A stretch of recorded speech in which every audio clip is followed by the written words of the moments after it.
Pretty excited to be here at the Newcastle circuit. Let's jump on the Evolve skateboard and have a bit of a look around before we get the chance to drive it in the supercar. So as you can see, the approach to turn 1 is pretty tough, a little bit of braking and turning at the same time, and then up the straight on the exit. Nice uphill section and braking into turn 2, so I'll be able to go pretty deep under brakes there, I reckon. Pretty interesting corner on the way out. Nice sea view on the right hand side. As you can see, walls are pretty close around this place. It's probably going to be a little bit of carnage at some point through the weekend. This is probably one of the toughest sections of this new track. It's very difficult to see, but that drop off here is very, very significant.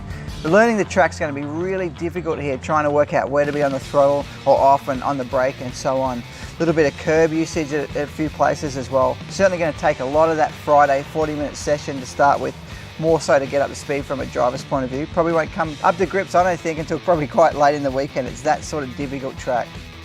We're into the staircase section of the track now, quite similar to the one that is at the Clipsal 500 circuit, but again, a lot of off-camber corners, especially on the approach to the corners here, that we'll have to deal with from a driver and engineering point of view as well. Now this is a very interesting section again, nice and high on the throttle down this straight section there, a few curves to deal with, but quite a tricky little braking zone into the hairpin, again, braking and turning on the approach to it.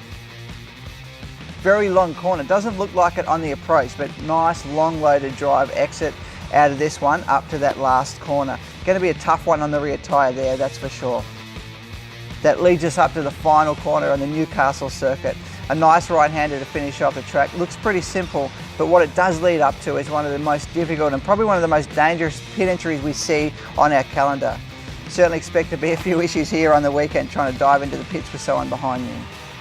Pretty cool way to check out the track on the Evolve skateboard. Can't wait to jump in the supercar and see what it's like for real.